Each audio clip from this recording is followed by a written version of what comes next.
Hey, welcome to 75 Personal Finance. Today we're going to talk about the pros and cons of living alone. And I have some financial reasons and some non-financial reasons, and some are more obvious than others. So stay tuned if you want to know what are some of the pros and cons of living alone in Singapore. When I say live alone, obviously I mean to move out from your parents' place, but it also means to stay without a roommate or someone to share rent or mortgage with.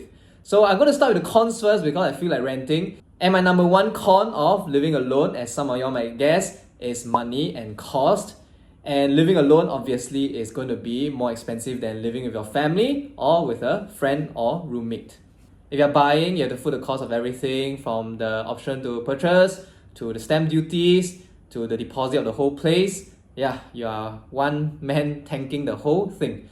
If you're renting, you also have to pay for the deposit, you have to pay for the entire rent. So obviously, cost is higher when you stay alone. And it's not just the upfront cost you have to pay, because obviously you have your recurring rent or mortgage payments, you have bills ranging from utility to your broadband. Yeah, all these cost money, and two people will obviously halve most things, whereas one person has to foot the cost of entire thing. So everything I have to pay myself, including when my dryer broke down, I had to pay for the replacement 100%. If I had a flatmate or roommate, then we could have shared the cost. Things like maintenance fee, I also have to pay the entire sum, even though I can only swim so much, right? If I had a roommate, we will swim the same number of times a month and then we pay only 50%.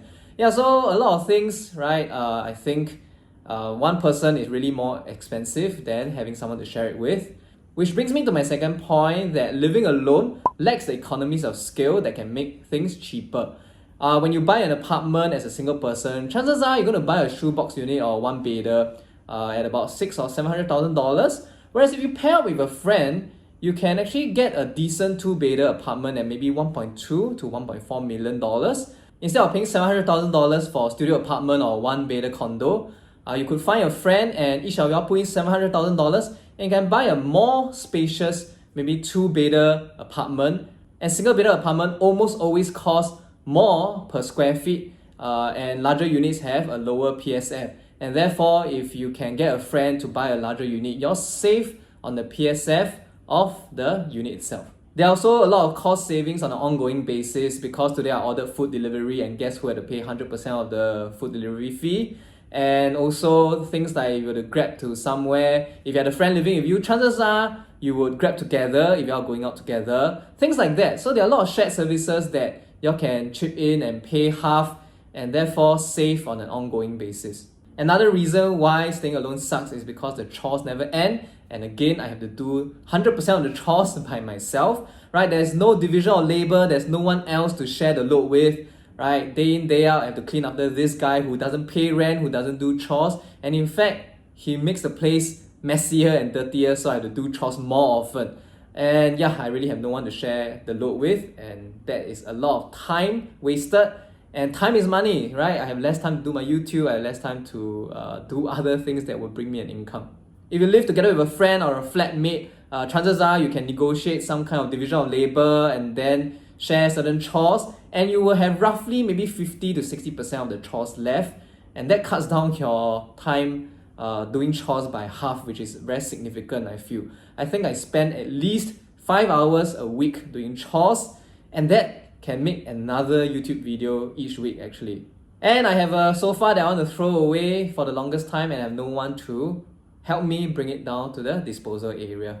So yeah, if you stay alone, just be aware that you have to tank everything yourself, from cost to anything that needs fixing to anything that requires cleaning and all kinds of chores. And it really makes me appreciate the time I spend with my family when I helped out with the chores, like cleaning the dishes every now and then, mopping the floor every once in a while, while the bulk of the chores were done by my mom.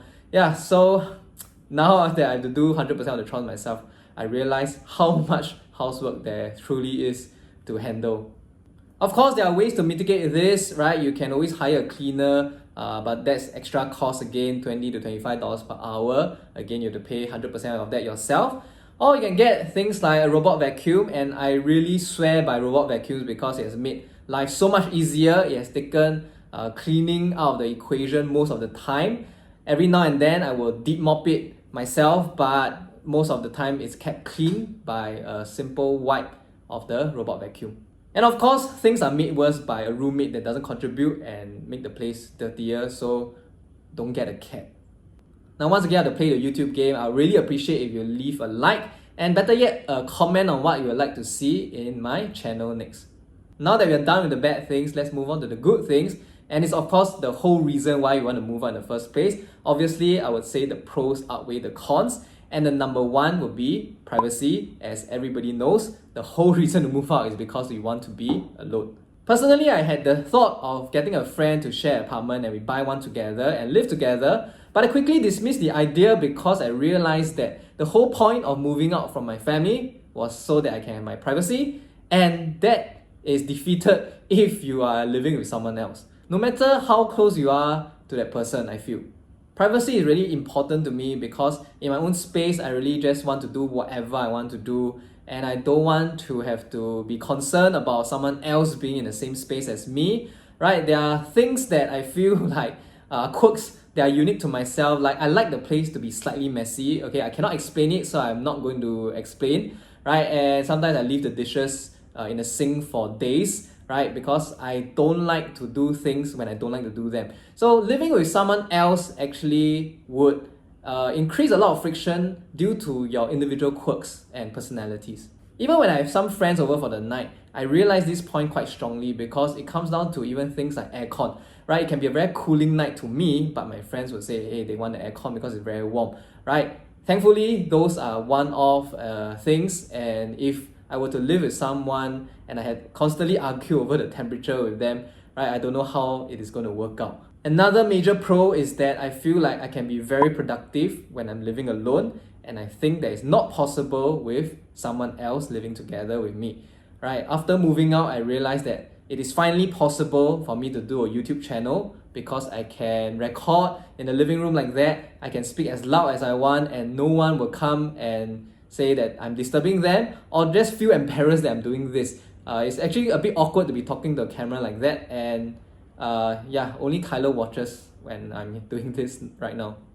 And this is especially so because I keep very, very late hours. I actually work all the way into 5, 6 a.m. at night because I'm just a night owl like that. And it is not possible at my old place to do that because my mom would nag, my dad would nag. And if I were to live with a friend who's not a night owl, or even night owls who sleep at 2, 3 a.m., I don't think they'll take too kindly to me recording this YouTube video while they are in their rooms trying to sleep. And of course, living with people might mean distractions because they might be watching television, they might ask you out for supper, they might say, you know, let's have a drink. And yeah, it is actually quite difficult for me to ring fence my productivity hours if I'm living with someone. And I find that living alone really helps with my productivity a lot. And the last pro of staying alone, I feel, is that you are the ultimate decision maker when it comes to everything in the place. If you want to reno it a certain way, it's up to you. You don't want to reno like I didn't, it's up to me. And if I want to sell it at a particular time, it is entirely up to me and I don't have to consult anyone. I've been in business with my business partner for more than 7 years now. And even though we get along quite well, there are times where we really cannot agree on things. And I do not want that to come over to my personal life and my home ownership. Can you imagine if you want to do something about your place and then you are vetoed by your friend who lives in the same place as you? Or if you think that it's time to sell because prices are attractive but your friend is too lazy to move. So those are things that really can complicate the whole process, even if you are very friendly with your flatmate. Right? There are things that you might just cannot agree on, and it can be something major like whether or not to sell the property.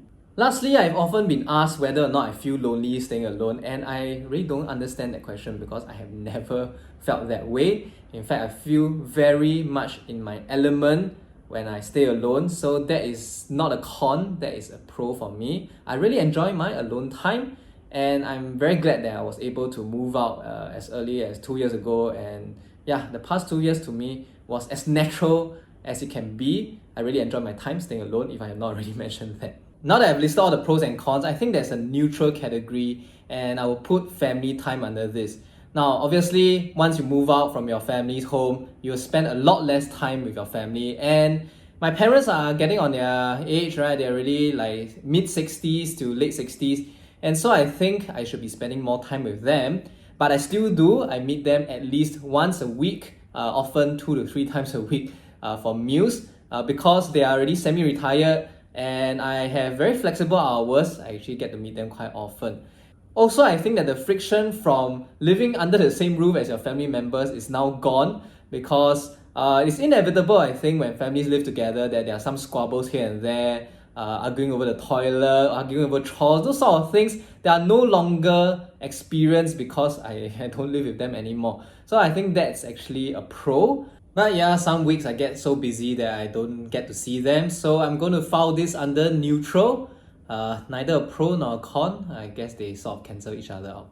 Hopefully this video will be helpful for people who are considering moving out and thinking of sharing the rent or mortgage with a friend.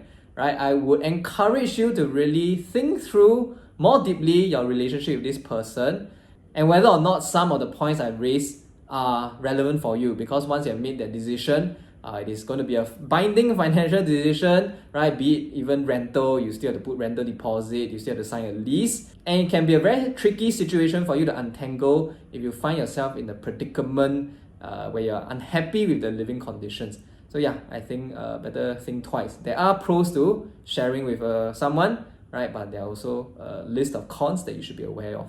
On the flip side, do consider whether your finances actually allow you to live comfortably alone. Because if you have to spend your time fretting over bills and replacing faulty dryers, right, then you might not have that comfortable life living alone as you might think. So balance between your finances and your tolerance for a flatmate. Now, if you like my content, please don't forget to drop me a like, because it really helps me on this platform. And subscribe to my Telegram channel for more content and great deals. Right, and I'll see you next video.